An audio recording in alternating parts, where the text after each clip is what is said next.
Olá, tudo bem, meus queridos, minhas queridas? Vamos dar continuidade a mais uma aula. Desta vez vamos falar de crime de furto, né? Está disposto lá, nos acompanha, então, está disposto lá no título 2, a parte especial do Código Penal brasileiro, que diz lá dos crimes contra o patrimônio. E vamos iniciar então em seu capítulo 1, que vai falar do furto, ok? O furto está disposto no 155, nós vamos nesta aula, vamos dividir a aula em duas partes. A primeira parte desta aula, esta aula de agora, ela vai até o parágrafo 3º, tá? Falaremos então até o parágrafo 3º. Já na próxima aula, dando continuidade nessa, na parte 2 desta mesma aula, nós vamos iniciar então no furto qualificado aqui, como já deixamos anunciado, ok? Antes disso, peço a todos, se inscrevam no nosso canal ali no cantinho, não deixem de se inscrever, compartilhar o nosso canal, ativem o sininho para novas notificações, sempre que postarmos novos vídeos, vocês serão avisados, então ativem o sininho. E não deixem de curtir aqui embaixo, dê um joinha, ela curta, é muito importante para a gente, é um feedback sobre o nosso trabalho e nos ajuda a poder divulgar um pouco mais o vídeo, para que todos os amigos e alunos tenham acesso a esse vídeo, ok? Então vamos lá. Ao final da aula eu vou deixar já uma introdução, no finalzinho deste vídeo vou deixar uma introdução já da próxima aula, já para que faça um briefing, para que vocês continuem na próxima aula, sem que percam muito tempo em ter que relembrar alguns conceitos, ok?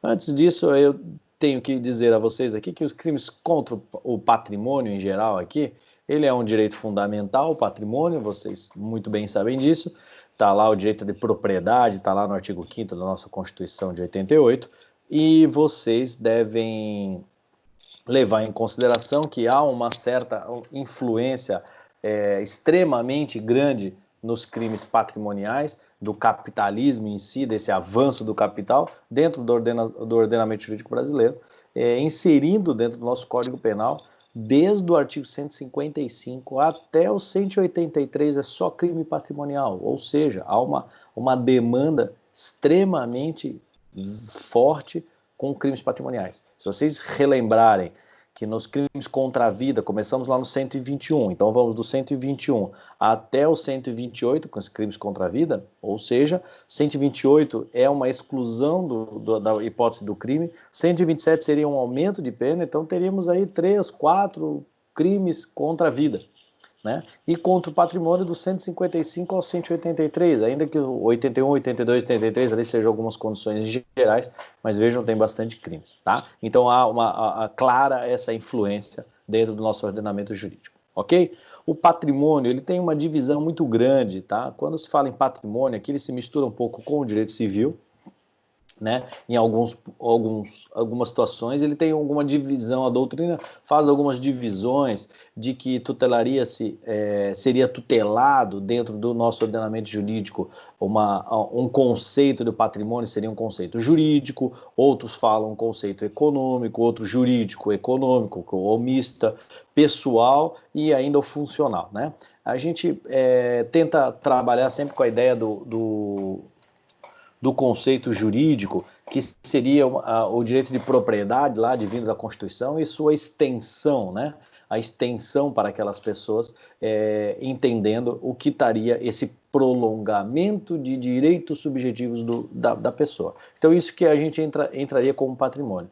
Entendo, existem umas questões pessoais, patrimoniais, sei lá, uma fotografia muito rara de meu pai, digamos assim, puxa, foi a última fotografia que meu pai tirou antes de falecer, então há um valor patrimonial pessoal, mas não há um valor econômico e jurídico para esta fotografia, né, para o mundo jurídico. Então, por isso a relevância de trazer uma concepção jurídica desse prolongamento dos direitos subjetivos patrimoniais da pessoa, como sendo o bem jurídico tutelado aqui quando se fala em patrimônio, ok? Sempre aquilo que tem valor econômico para a sociedade, tanto individual, mas considerando dentro da sociedade, esse que seria o patrimônio, ok? No crime de furto, nós vamos ter lá, vamos na redação primeiro, né, para a gente poder ficar mais dentro do cenário aqui. Então, o artigo 155 vai dizer subtrair para si ou para outrem coisa alheia móvel, a pena de reclusão de 1 a 4 anos de multa.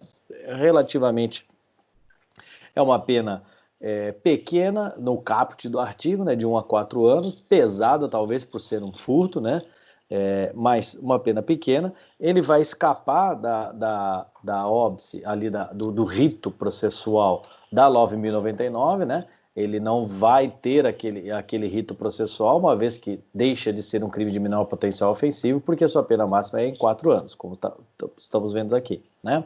Agora, ele tem a pena mínima de 1 ano. Isso quer dizer o quê? Que no furto simples, o caput do artigo, que se chama a nomenclatura mais comum pela doutrina de furto simples. Então, pelo furto simples, nós vamos ter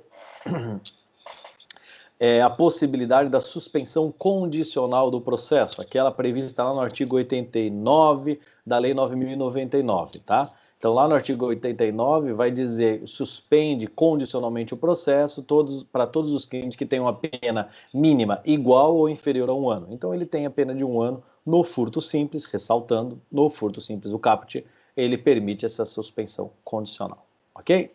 Vamos lá. Sujeitos do delito. Quem são os sujeitos do delito? No sujeitativo, nós vamos ter um crime comum. Então, qualquer pessoa pode cometer um crime de furto, não demanda nenhuma condição específica. A mesma explicação serve para o sujeito passivo, ou seja, no sujeito passivo, qualquer pessoa. É aquele titular do direito, né? É aquele titular do bem, do patrimônio que nós estamos envolvendo. É importante pensar uma ideia aqui de que o bem jurídico ficaria dentro daquela ideia de tutelar a propriedade, a posse e a detenção. Tá? Eu comungo mais da corrente que entende que serve tanto a posse quanto a propriedade e até mesmo a detenção da coisa, tá? Vai ter alguns rigores ali pelo direito civil, algumas diferenciações de conceitos, mas para o direito penal a gente vai pensar isso. Então pode ser aquele que é proprietário do bem, pode ser furtado, aquele que pode ser sujeito passivo, aquele que está na posse da coisa pode ser o sujeito passivo no crime de furto, e aquele que detém a coisa, ainda que por pequeno, uma posse precária, que detém a coisa por pouco tempo, também pode ser o objeto, o sujeito passivo do crime de furto, ok? Na tipicidade, vamos lá. Então nós temos primeiro deles o verbo subtrair. Importantíssimo pensar o que é subtrair, o que a gente pode entender como subtrair. O subtrair não é basicamente tirar de um local para o outro. Tirei daqui e coloquei ali. No valor semântico da palavra subtração, talvez possa explicar isso, né? De retirar de um local e levar para outro. Agora, para falar do tipo penal, para caracterizar o tipo penal, esse subtrair, ele tem um critério um pouco mais robusto, né? Ele vai entrar com um conceito um pouco mais complexo, que vai dizer o quê? Subtrair aqui, subtrair, ele vai dizer, vem da ideia de assenhorar-se. Assenhorar-se é tornar-se senhor, tornar-se dono daquilo. É esse o conceito que vocês têm que ter. Quando eu falo em subtrair, eu vou falar que eu estou assenhorando-me, eu estou tomando-me dono daquilo, tá? Por isso que estou subtraindo. Ao pegar um determinado objeto e colocar ali, isso não quer dizer que eu estaria subtraindo, conjugando o verbo nuclear lá do crime de furto, né? Subtrair, de retirar de um local de outro, talvez sim, mas não de o tipo penal, caracterizando o tipo penal, a tipicidade do delito, porque precisaria desse assenhorar-se, de querer tornar-se dono daquilo, tá? E esse conceito de tornar-se dono é bastante amplo, e aí a gente consegue entender pelo objeto material do delito aqui, ó, vejam só, o elemento do tipo, que vai dizer o quê, ó? Subtrair para si ou para outrem. Então, esse tornar-se senhor não quer dizer necessariamente para mim. Então, pode ser para mim, mas pode ser para outra pessoa. Então, eu posso querer furtar um anel de brilhantes para dar para minha esposa. Eu posso querer furtar uma bicicleta para dar para minha filha. Eu posso querer furtar determinado um celular para ficar para mim. Então eu estou falando que pode ser para mim ou para outrem, ok? Quando estamos falando de crime patrimonial, muita coisa vem à mente. Acho que a primeira coisa que vem para a gente é o quê? Ele sempre visa lucro. Então, o autor do crime patrimonial está visando lucro. Não necessariamente. Isso pode estar arraigado na conduta dele, de visar lucro, mas também não. Eu vou querer pegar o objeto, eu vou querer subtrair deste objeto para mim ou para alguém, mas não necessariamente um lucro econômico com isso. Há um acréscimo patrimonial daquela pessoa que fica com o bem, isso sem dúvida alguma. Mas não é a intenção do sujeito ativo do crime querer ter um lucro com aquele objeto. Eu não preciso querer pegar esse objeto e vender, obter um ganho econômico ou trocar por um outro produto. Eu não, como eu usei no exemplo, eu posso querer furtar uma bicicleta e dar para minha filha andar. Então, qual o lucro econômico que eu tive direto com esta conduta? Nenhum. Perfeito? Então, não há necessidade do lucro, tá? Vamos lá. Então, para si ou para outra, como foi falado, subtrair aquela ideia de tornar-se senhor. E aí nós temos coisa alheia móvel. Vamos compreender o que seria esse coisa alheia móvel. Primeiro, né? Por que é alheio? Né? Por que alheio? O que a gente pode pensar com alheio aqui? Não pode ser meu. Por isso, há uma certa impossibilidade do proprietário furtar do possuidor.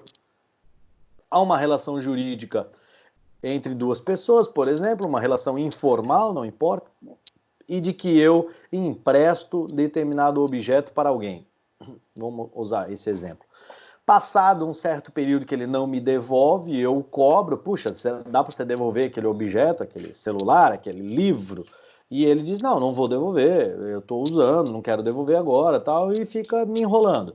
E eu vou lá e, de repente, indignado, um dia entro na casa dele, vou visitar a mãe, bater um papo, vejo o meu livro em cima da mesa, né? E vou lá e pego o meu livro e levo embora. Eu estaria furtando o meu livro? Não, porque o livro é meu, né?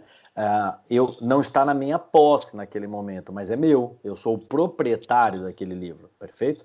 Então, eu não posso cometer um crime de furto porque aqui não é alheio, aquele objeto não é alheio, aquele objeto é meu. Então, não tem como cometer o crime de furto, tá? Eu teria que ter, além de ser alheio, tem que ser contrário à vontade do ut dominus. O que seria esse ut dominus? Seria aquele que tem ou a posse, ou a propriedade, ou a detenção. É aquele que está com a coisa, né? Traduzindo em palavras mais simples, é aquele que está com a coisa. Então, se ele está com a coisa, tem que ser sempre contrário à vontade dele. Se eu pegar contrário à vontade dele, caracteriza o furto.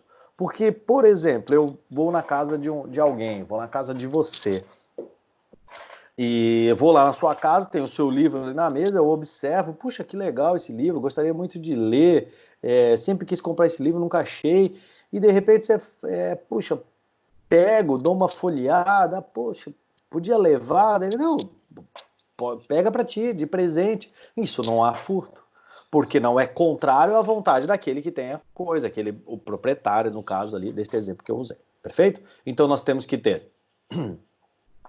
Além de ser alheio, também tem que ser contrário à vontade do ut dominus. E por último, nós temos a hipótese do móvel, coisa móvel. Não existe como eu furtar um bem imóvel. Aí vamos lá no direito civil, vamos pegar um pouco do conceito do que seriam bens móveis e bens imóveis e vamos trazer para o direito penal. O direito penal não é tão restrito quanto o direito civil nesses conceitos, nessa diferenciação. Um imóvel não pode necessariamente ser furtado? Depende muito, em algumas condições até pode. Exemplo, há uma casa, temos uma casa, a casa é um imóvel, mas ela entrou num processo de demolição. Então tá lá os escombros da casa pela demolição. E se eu pegar determinado pedaço da casa lá, algumas madeiras, vamos pensar numa casa de madeira, pegar algumas madeiras da casa lá, poderia falar que isso era um imóvel? Sim, é parte da casa, e eu estaria assim, ainda assim furtando, tá? Então se eu for pelo conceito rígido lá do direito civil, esse seria um imóvel, daí ficaria um pouco complicado. Furtar um apartamento, a casa inteira, não teria como, né? Porque teria a transferência de propriedade pela escritura pública, né? Pelo registro público. Agora, furtar os bens que guarnecem aquela residência, daí sim. Por isso, coisa móvel sempre, tá? Por isso, coisa móvel. Aí se equipara aqui, depois a gente vai ver um pouquinho mais à frente aqui, né, algumas discussões de animais, principalmente. Ele diz aqui no parágrafo 6º, está aqui, ó, semovente domesticável de produção. Então, isso se equipara a uma coisa móvel, né? Então, o semovente, a gente aprendeu já no direito civil, que o semovente também, então, o gado, bastante comum, lá, um furto de gado. Então, é possível hoje o furto de gado, porque ele também se encaixa nessa ideia de coisa móvel, ok? Então, o furto nada mais é do que isso: eu subtrair, eu querer para mim ou para outrem aquele bem móvel alheio, aquele bem móvel que não é meu. Então eu vou lá e pego desta pessoa. Isso é o furto. Agora, não há necessidade do lucro, como já foi dito de início, né? Não há necessidade, posso querer este bem para mim apenas, ou dar para alguém, ou trocar por droga, por exemplo, é bastante comum, infelizmente, no nosso país, o usuário de droga ser pessoas com parcos rendimentos, ou às vezes chegam numa situação de que já não tem mais o que vender, e ele acaba pegando objetos, furtando objetos e trocando por droga. Então, naquele momento que ele pegou o objeto, tirou de outra pessoa, ele furtou o objeto. Depois, se ele trocou pela droga, aí é uma outra consequência dessa conduta. Tá ok? Daí nós vamos ter ainda pensar numa ideia de quando eu falar do furto, eu tomar cuidado sempre que o furto demanda uma ideia sempre de clandestinidade. Quando eu falo, puxa, houve um crime de furto, então ele é um crime clandestino, ele é um crime que foi cometido às escondidas, sem que ninguém veja, não há necessidade disso, tá? É mais comum, realmente, o furto ser clandestino. Mas não há necessidade do furto ser sempre clandestino, ser sempre às escondidas, tá? Porque é possível o furto, alguém vendo o furto, então estou lá de uma sacada de um prédio, observando a rua, matando um tempo, de repente vejo alguém estourar uma fechadura de um veículo, entrar dentro do veículo e ir embora e levar o veículo. Eu estou observando aquilo. De repente posso até gritar, pega ladrão, tá furtando, tá roubando, sei lá o quê, e a pessoa vai embora com o carro. Isso é furto, ainda que não seja clandestino, ainda que tenha alguém assistindo. Importante, imperioso dizer para vocês é que o crime de furto não admite, em hipótese nenhuma, violência. Não admite violência contra a pessoa, nem violência, nem grave ameaça. Se eu tiver violência ou grave ameaça, por exemplo, esse é um dos principais pontos que vai diferenciar do crime de roubo, tá? Então não admite violência nem grave ameaça, ok? Fica essa dica aí, gravem essa dica para não errarem. Vamos lá, dando continuidade então, nós vamos ter o elemento subjetivo do tipo. Vamos falar um pouco do elemento subjetivo do tipo. Lá, leitura do furto, vejam lá o furto inteiro até o final. Ele fala alguma coisa em culpa. Lembrem-se que a culpa é a exceção da legislação penal brasileira. Culpa é excepcional. Portanto, só vai ter culpa quando a legislação apontar, dizer, tá aqui, ó, admite a figura culposa. No furto, nós lemos ali, não tem a figura culposa. Portanto, o elemento subjetivo é apenas o dolo. Pode ser o dolo direto, né? Ou o dolo eventual, né? De aquele desprezo pela possibilidade de ocorrência do resultado. Esse é o dolo eventual. Então, é possível ter essas duas ocorrências, tanto em dolo direto quanto em dolo eventual. Tranquilamente admite essas duas figuras. E a doutrina majoritária entende que há necessidade do elemento subjetivo específico do tipo. Isso vai guarnecer o elemento subjetivo, que é a intenção de querer aquele bem para si ou para outrem. Né? Para si ou para outrem, que é aquele conceito que eu disse para vocês lá bem no começo. Então vamos lá. Aqui, ó, para si ou para outrem. Né? Ele vai subtrair, tirar de um local e colocar no outro, isso caracteriza furto? Não necessariamente, porque se faltar para ele, ainda que ele esteja de forma consciente de querer subtrair o bem, mas se faltar para ele aquela intenção de querer aquilo para ele ou para alguém, falta esse elemento subjetivo específico do tipo, faltando isso, eu não teria a conduta do crime. Esse é o entendimento mais majoritário. Há doutrinas e há jurisprudência tentando desprezar esse elemento subjetivo específico do tipo, cada vez mais, bastando dolo da subtração do bem. Mas ainda tem muitas discussões em cima disso, perfeito? Vamos lá na consumação e tentativa, e aí acho que esse é o ponto um pouco delicado do tema e que demanda um complemento na doutrina para que vocês tenham um amplo conhecimento disso, perfeito? Esse crime aqui, há duas posições bastante conflitantes na jurisprudência e na doutrina atualmente.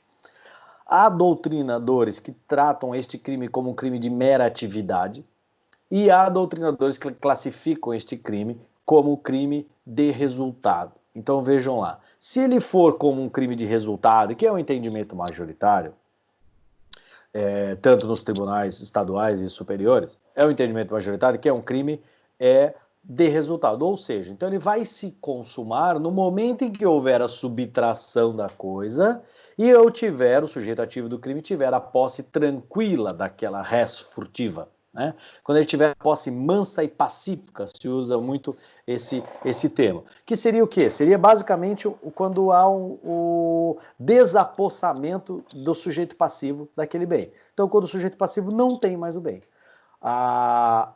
Neste caso, eu retiro o título de posse, de propriedade dele, ele não tem mais o bem já está comigo, eu já tenho, por um certo período, ainda que pequeno período, eu tenho a posse tranquila da coisa, né? Eu tenho o bem na minha posse, perfeito? Esse é o momento consumativo do delito. Então falamos aqui numa consumação por ser um crime de resultado. Então, um delito material que vai se consumar com a produção do resultado naturalístico. E o resultado naturalístico vai ser quando tiver o desapossamento do bem e posse mansa por parte do sujeito ativo, ok? Agora, há um outro entendimento que vai dizer que não é bem assim. O outro entendimento vai nos dizer que é um crime de mera atividade, ou seja, no momento da subtração, independente se eu tenho posse mansa e pacífica, já consumou o delito. No momento em que eu despojo a vítima de seu patrimônio, eu já teria a consumação do delito. Ele está se aproximando muito, para não dizer que é idêntico, ao entendimento da consumação do crime de roubo. Mas já adiantando a vocês, vamos relembrar a ideia. Um crime de roubo, nós estamos falando de um crime complexo, um crime que reúne uma ofensa plurissubjetiva ao bem jurídico, né? Aqui já é diferente. Aqui nós temos o bem jurídico patrimônio apenas, nós não temos outra lesão, e teríamos que ter a posse mansa e não bastaria retirar o bem da posse da pessoa. Eu teria que ter a posse tranquila comigo. Eu teria que ter ficado comigo esse bem por algum período, nem que seja pequeno. Tá? Essa é uma crítica que a doutrina faz, mas há um entendimento cada vez mais avançando nesse sentido. O próprio STJ já está pensando desta forma. É o entendimento já majoritário do STJ, dizendo que basta eu pegar o bem e retirar o bem daquela pessoa. Por um pequeno período, não importa, se eu retirei o bem da esfera de vigilância daquela pessoa, eu já teria consumado esta conduta, ok? Para exemplificar, a título de exemplo, vamos lá, vou dar 2 exemplozinhos só para a gente traçar a ideia da consumação e aí já falamos da tentativa, entramos nessa ideia da tentativa. Vejam só. Se eu vou deixar uma dicasinha bem mais no finalzinho do vídeo ali, acompanhem, fiquem comigo até o final, que eu vou deixar uma dicasinha dessa ideia de consumação e tentativa, uma questão bastante polêmica para que vocês pensem, tá? Então vamos lá. Se eu entrar, sei lá, numa residência, não tem ninguém, entro na residência, subtraio alguns bens, e estou saindo da residência e sou surpreendido na garagem ainda, com, sei lá, com um aparelho de televisão embaixo do braço, estou subtraindo. Na garagem, me deparo com o dono da casa chegando com o seu carro, abre o portão e dá de cara comigo dentro da garagem. Eu largo aquele patrimônio ali, saio correndo, né? E sou pego uma quadra depois, porque ele vai com o carro atrás e acaba me prendendo. Há uma consumação ou há uma figura tentada desse delito? Lembrando, tentativa está lá no artigo 14, inciso 2º do Código Penal, que vai dizer que o crime é tentado, vai se punir a tentativa quando, por circunstâncias alheias à vontade do sujeito, não consegue alcançar o resultado naturalístico, né? Que é o apossamento do bem.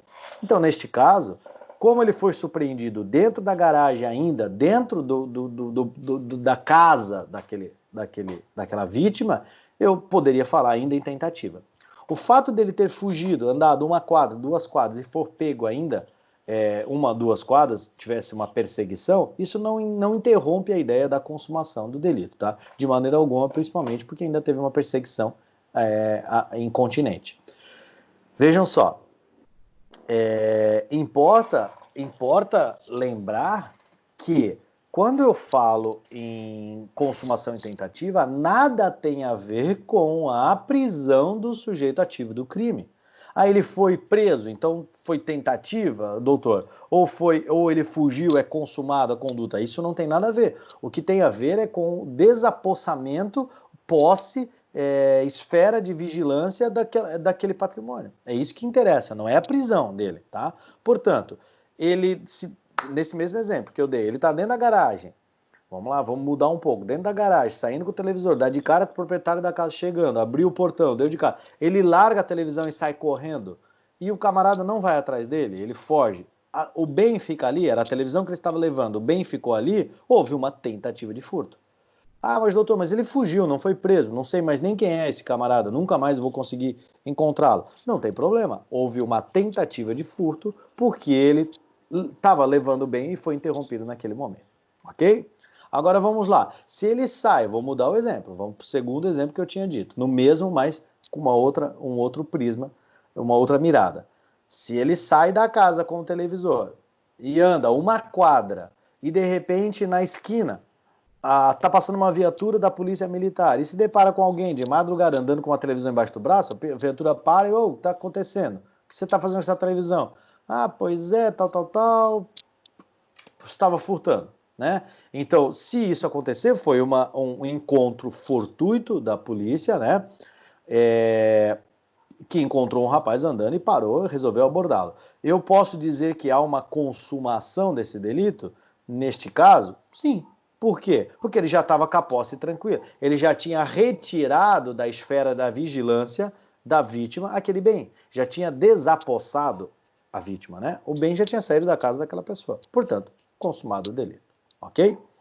Se tiver uma perseguição, eu acho que fica essa dica aí para vocês, porque para concurso público é bem importante. Se houver uma perseguição incontinente, sem que interrompa-se por momento nenhum, a pessoa pegando bem, alguém corre, pega ladrão, ele sai correndo e o camarada vai atrás e prende ele 10, 15 minutos depois, sem que parasse a perseguição dele, para quem entende que é um delito de resultado material, ele vai dizer que essa figura estaria na tentativa. Mas para quem entende que é um entendimento que está sendo utilizado hoje no STJ, como disse, para quem entende que é um crime de mera atividade, o fato de ter pego o patrimônio já consumou o delito. Tá? E aí, então, é uma figura muito mais adiantada ao momento consumativo, né? Vamos antecipar o momento consumativo sem que espere acontecer nenhum tipo de resultado. Então, um pouco mais delicada essa figura. Mas, saliento, é o entendimento que o STJ está empregando hoje em dia, tá? Diversos tribunais estaduais também estão acompanhando esta mesma linha, ok? Já faço a ressalva lá, mais no finalzinho do vídeo ali, eu lembro vocês daquela uma perguntinha, eu vou deixar uma situação ali bem interessante sobre a consumação e tentativa do furto, ok? Vamos ao parágrafo primeiro. No parágrafo primeiro, ele vai falar, aumenta a pena de 1/3, então nós temos uma causa especial de aumento de pena, lembrando, é aquela que entra lá na terceira fase da dosimetria, né? Causa especial de aumento de pena, vai dizer, aumenta 1/3 se o crime é praticado durante o repouso noturno. Então, se eu tenho um furto durante o repouso noturno. O que é repouso noturno? Hoje o entendimento ele se divide um pouco, mas o entendimento majoritário utilizado pelos tribunais é que tenha que ser um local que não necessariamente, e aí o entendimento que está sendo mais usado, que não necessariamente seja habitado, tá? Não pode ser um local ermo abandonado, isso não serve. Mas tem que ser no período noturno, não importa se a pessoa... mas e se eles dormem de dia, doutor? Ele trabalha de noite e dorme de dia? Não importa. Período noturno é período da noite, né? Então lá depois das 18, 19 horas. Então, e isso vai ser levado em consideração o local. Se nós pegarmos cidade de São Paulo, capital, de São Paulo, nós temos um momento de repouso da cidade muito mais atardado, sei lá, meia-noite talvez, né? Dificilmente até falar que São Paulo, até a fama, é a cidade que não dorme, mas a ideia é de que há um repouso mais próximo talvez da meia-noite. Já numa cidade de interior, uma cidade menor talvez, nós vamos ter um repouso muitas vezes em torno das 20 horas, 21 horas, já começa a ter o repouso daquela cidade, perfeito? E às vezes até um pouco menos, um pouco mais. Então a ideia é ter que levar em consideração o local. Se naquele local já há um aspecto de repouso do ambiente, de repouso das pessoas, ainda que entre numa casa, furtar uma casa e a pessoa de repente estava acordada vendo televisão 2 horas da manhã, mas 2 horas da manhã já é um horário de repouso. Hoje a doutrina e a jurisprudência já entende que assim já é caracterizado aquela causa de aumento lá do repouso noturno, ok? Então, desnecessário a imaginar se teria gente dentro da casa ou não, se teria gente dormindo ou não teria gente dormindo. Hoje não há mais um entendimento nesse sentido. O entendimento desse sentido já é minoritário, tá? Existe, mas é um entendimento minoritário. A ideia é de que há uma... Por que o aumento de pena? Toda causa de aumento de pena, vocês sabem muito bem que é uma maior punição pela maior reprovação de conduta do sujeito ativo. Então, o furtar é uma pena. Agora, o furtar de noite é muito mais reprovável, então eu vou reprovar de maneira mais acentuada pelo aumento de pena. Essa é a lógica que o legislador entende, tá? Então, assim, por que no repouso noturno é mais reprovável? Pela fragilidade das circunstâncias de que permite que a pessoa tenha mais facilidade para furtar.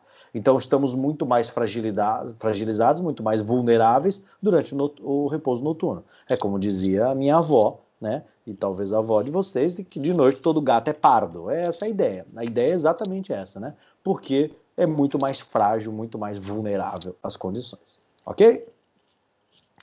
No parágrafo 2º, nós vamos falar se o criminoso é primário, aí já é uma nomenclatura bem complicada, né? Como que é criminoso e como que é primário, né? Primário é aquele que não guarda nenhuma condenação com trânsito em julgado. Esse é o primário. Então, se o criminoso é primário e é de pequeno valor a coisa furtada, o juiz pode substituir a pena de reclusão pela de detenção, diminuir de 1 a 2/3 ou aplicar somente a pena de multa. Perfeito? Esse é o parágrafo 2º. Diminuir de 1 a 2/3 ou aplicar apenas a pena de multa, tá? O que é isso? Isso seria a figura do furto privilegiado. Tá? Essa figura do privilégio, que ela é inserida no artigo 155, vocês vão ver em outros crimes contra o patrimônio também. Tá? Outros crimes contra o patrimônio que não tenham violência também permite a aplicação desse privilégio, por exemplo, apropriação indébita, estelionato e assim por diante. Tá? Aí depois a gente vai ver no momento oportuno. Agora vamos lá. Privilegiado. Então o que é? Então o sujeito ativo tem que ser primário, perfeito? Ele tem que ser de pequeno valor a coisa furtada. Aí o que é de pequeno valor a coisa furtada? Esse é um conceito bastante amplo. Se nós voltarmos lá naquela teoria do Klaus Roxin, do doutrinador alemão Klaus Roxin, que vai falar sobre o princípio da insignificância. A princípio da insignificância é uma teoria do direito que vai servir para qualquer crime, que não necessariamente para o crime de furto, mas ele é muito fácil enxergar no crime patrimonial, tá? Então, assim, ó, qual que é a ideia da insignificância é diferente do privilégio. Por quê? Ele fala de pequeno valor a coisa furtada, mas é de pequeno valor se nós pensarmos patrimonial, tá? Patrimonialmente. Então, vamos lá, furtou uma caneta de R$2, R$3. Então, assim, é um pequeno valor para a vítima? Sim, é um pequeno valor. Em relação à vítima, é pequeno valor. Mas também tem que levar em consideração este valor em relação a toda a sociedade. Não basta ser pequeno para a vítima e ser um valor alto para a sociedade. Porque eu posso furtar de um milionário, muitas coisas serão baratas para o milionário, né? Então, eu teria que pensar num conceito também geral, né? Tanto para a sociedade como um todo, quanto para a vítima. Isso é de pequeno valor. Então, assim, furtou R$50. R$50 é um pequeno valor, talvez. Mas tem muitas pessoas no nosso país, inclusive de miseráveis, que R$50 é um valor extremamente lesivo, ofensivo ao patrimônio daquela pessoa. Então vamos lá, eu pegar o pipoqueiro do centro da cidade. Então o camarada que vende pipoca, muitas vezes ele não ganha R$ 50 pela semana toda vendendo pipoca. Imagina ser furtado de R$ 50. Vai ter um abalo patrimonial. Daí não é pequena coisa furtada, tá? Existe um entendimento de alguns doutrinadores, uma corrente doutrinária, defendendo que o pequeno valor seria qualquer coisa menor de um salário mínimo. Por quê? Porque o salário mínimo já é o mínimo. Então, menos que mínimo é o quê? Menos que mínimo é ínfimo. Então, essa seria a ideia de alguns doutrinadores. Particularmente, eu não concordo, porque nós estamos falando, é muito bacana falar isso, talvez na Alemanha, mas no Brasil, na realidade de miseráveis que a gente tem, infelizmente, essa desigualdade social tremenda, falar em menos de um salário mínimo é um pouco complicado, tá? O que diferenciava da teoria do Klaus Roxin ao princípio da insignificância? O princípio da insignificância é uma teoria que vai caracterizar a atipicidade material da conduta, ou seja, não é crime se for insignificante. Por que não é crime? Porque se ela for insignificante, é aquela que não é capaz de lesionar o bem jurídico. Como eu estou falando no bem jurídico patrimônio, então ela não é capaz de lesionar o patrimônio. Se é tão ínfimo o valor, não lesiona o patrimônio. Se não lesiona o patrimônio, não há crime, porque só existe crime se há lesão ao bem jurídico, tutelado pelaquela norma, ok? Essa é a teoria, em resumo, muito básico, vale a pena uma leitura, tá, mais aprofundada. Essa é a teoria do princípio da insignificância do Klaus Roxin. Então tem que ser de pequeno valor, insignificante o valor, mas tem que levar em consideração tanto a vítima quanto o contexto social. Se vocês entenderem que é insignificante, nós temos a teoria do princípio da insignificância.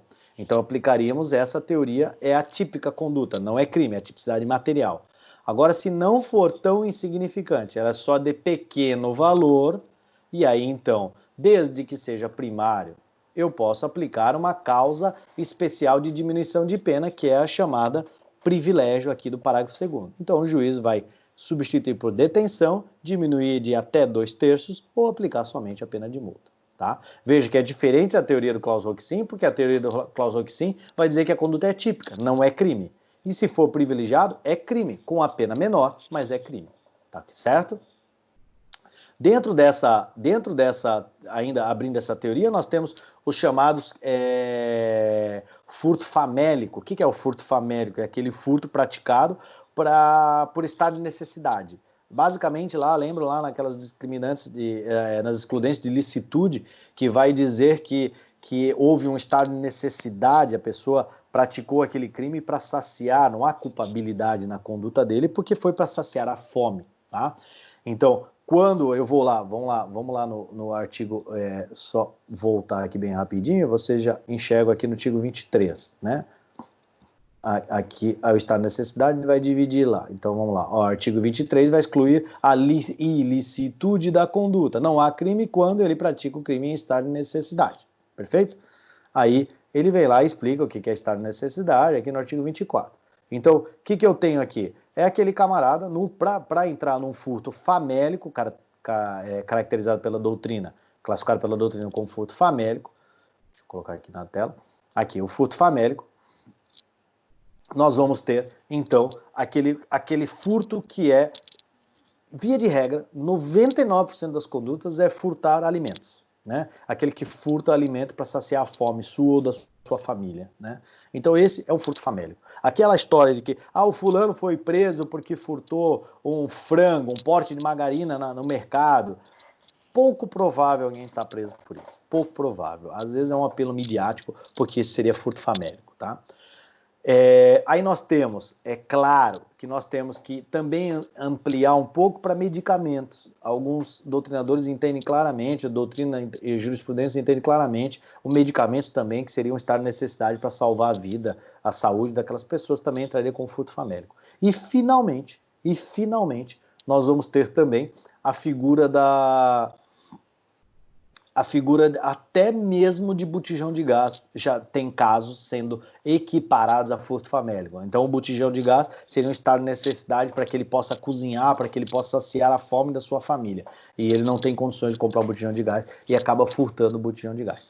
Em alguns casos acaba também admitindo esse furto famélico, ok? Então, lembrando, furto famélico é aquele estado de necessidade princípio da insignificância, ou bagatela, também alguns usam, né? A bagatela seria quando a conduta também é atípica, materialmente falando, né? Não é crime, porque é insignificante, não chega a lesionar o bem jurídico, tá? Da mesma coisa do famélico, também não é crime, tá? Se fala furto famélico, mas não é crime porque é uma excludente de licitude, ali está a necessidade. E se for de pequeno valor, e ele sendo primário, aí eu posso aplicar o privilégio aqui do parágrafo 2º, que é o furto privilegiado, tá? Não confunda estes três. Finalmente, o parágrafo 3º aqui, caminhando para o final da aula. Aguarde ainda que eu vou falar sobre aquela condição lá da consumação, um ponto bastante interessante. Então vamos lá, no parágrafo 3º ele vai falar: equipara-se a coisa móvel. Lembra que nós estamos falando coisa alheia a móvel, que é o objeto material do tipo penal, do furto. Então lá, equipara-se a coisa móvel, a energia elétrica ou qualquer outra que tenha valor econômico. Preste atenção aqui. Então, primeiro nós vamos entender energia elétrica. O que é energia elétrica? Então, como que é furto de energia elétrica?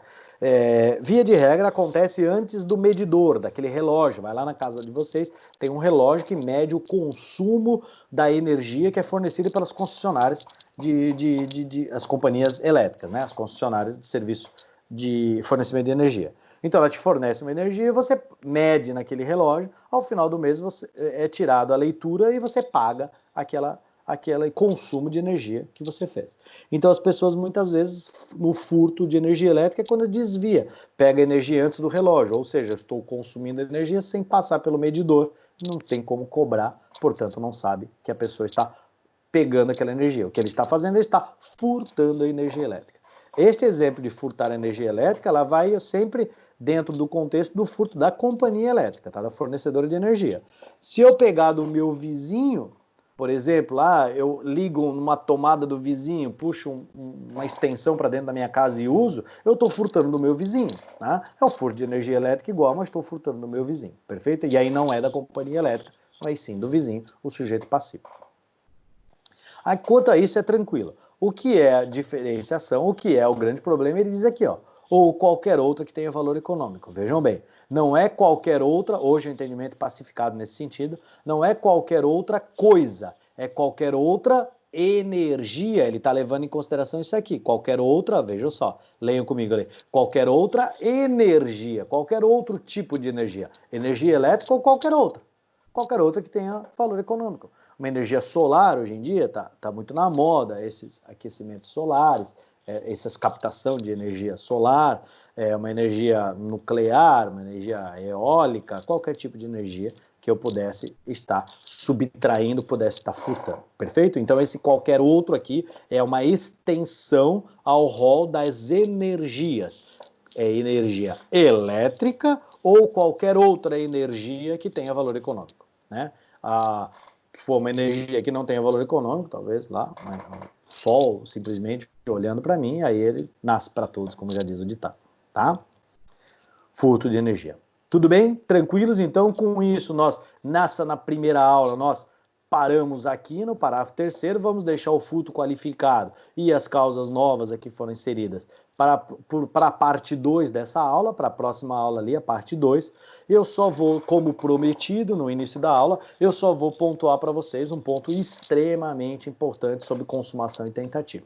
Vamos a título de exemplo, vamos lá. Duas pessoas se unem em comunhão de esforços, combinam e vamos furtar uma residência, para usar como exemplo. Então isso há uma coautoria, certo? Dois sujeitos ativos. Vamos lá, os dois entram dentro da casa de madrugada, não tem ninguém, observam, não tem ninguém, entram os dois de madrugada dentro da casa, pegam alguns objetos, estão saindo na garagem da casa. Lembra aquele exemplo que eu dei lá no meio da aula? Volta lá para quem não assistiu ou não lembra, relembre ele, mas no meio da aula, um pouco atrás, eu falei lá do rapaz que entrou e foi surpreendido na garagem da casa, saindo com um televisor embaixo do braço. Agora vamos lá, os dois estão saindo. Na garagem é surpreendido pelo proprietário da casa, qualquer um, vizinho, polícia, vou falar o proprietário mais simples para ficar dentro desse mesmo exemplo. O proprietário está entrando dentro da casa. Quando ele está entrando dentro da casa, ele dá de cara com os entre aspas, furtadores, os agentes delituosos, os ladrões, como queiram, saindo na garagem com algumas coisas. Um com a televisão, outro com videogame, outro com umas joias, com alguma coisa. Quando dá de cara com o carro entrando, ele acende o farol aceso e tal, ele toca o carro meio em cima, eles se assustam. Um larga as coisas grandes ali, televisão, não sei o que tá tudo na mão, larga tudo para fugir e sai correndo para um lado. Via de regra acontece assim. Um sai correndo para um lado e o outro sai para o outro. Então, os dois saem correndo. Fugiram. Largaram tudo que tinha no chão. Puf, e os dois fugiram. Beleza. Só que o camarada dá ré no carro e vai atrás de um. Vai atrás daquele lá. E pega aquele lá. Consegue prender aquele lá e pega. Aí segura ele, chama a polícia e ele é preso. Veja, os objetos foram largados lá dentro da casa. Ele foi pego 20 metros depois da casa. Foi preso ali. E os objetos tudo largados dentro da garagem. Como nós falamos lá no meio da aula, isso há uma tentativa, perfeito? O entendimento que está sendo mudado pelo STJ, por ser uma mera atividade, mas tranquilamente falarmos em tentativa, porque ainda está dentro da garagem do camarada lá, não tem como. Ah, doutor, por que prendeu aquele cara logo em seguida, nós falamos em tentativa? Não, porque a tentativa é pelo fato de não ter levado nenhum patrimônio, não ter desapossado a vítima aqui, perfeito? Por isso, não é por ter preso. Por ter sido pego ou ter sido preso ali, tanto faz. Então nós temos a tentativa. Ok, agora vamos lá. E aí é o ponto que eu queria chamar a atenção. Se aquele outro que fugiu, um foi para um lado, o dono da casa pegou, o outro foi para o outro lado, lembram disso? Aquele que fugiu, largou todos os objetos, mas aquele que fugiu, a vítima lá, o dono da casa, chegou a polícia, começam a olhar, guardar as coisas, ele nota a falta de um relógio dele que estava em cima do armário. Puxa, mas tinha um relógio meu aqui em cima do armário, não tá. Vamos revistar aquele rapaz que foi preso. Revista o rapaz, não tá com ele. Não tá no chão, onde foram jogadas as mercadorias. Cadê o relógio? Por óbvio, tá com aquele que fugiu. Colocou no bolso, sei lá, colocou no pulso e foi embora. Perfeito? Então tá com aquele que fugiu. Vejam, duas pessoas entraram para furtar. Os bens ficaram todos no chão da garagem, um foi preso e o outro fugiu. Se eu pensar naqueles bens que ficaram ali e aquele que foi preso, tanto faz a prisão, mas se eu pensar nesse contexto, há uma tentativa de furto. Mas se você levar em consideração que um deles fugiu levando, ainda que seja um único objeto, no caso o relógio, se aquele levou o relógio, esta conduta está consumada. Nós temos um furto consumado. E detalhe, consumado para os dois. Não tem como dividir essa conduta. O crime é um só, crime de furto. Como se deu este fato delituoso? Se deu consumado porque houve o desapossamento do bem parcial, ainda que seja parcial, de um relógio apenas da vítima. Perfeito? Daquele que fugiu. Ah, mas doutor, o outro foi preso, o outro não levou nada, e aí? Não pode ser tentativa para um e consumado para o outro? Não pode, não é permitido isso, porque o crime é um só. E aí eu vou responsabilizar os dois desta forma. Aquele que fugiu, um furto consumado. E aquele que ficou preso, um furto consumado, do mesmo jeito que o crime é um só. Tá bom? Essa era a dica que eu queria dar para vocês, deveras importante, tá? E vocês vão ver isso muitas vezes nos nossos concursos públicos, em outros eventos aí que vocês tiverem em estudo. Queridos, um bom estudo.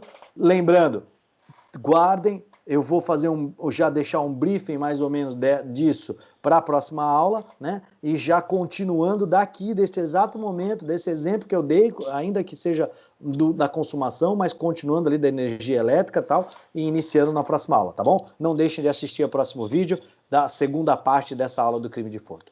Um abraço, até a próxima aula.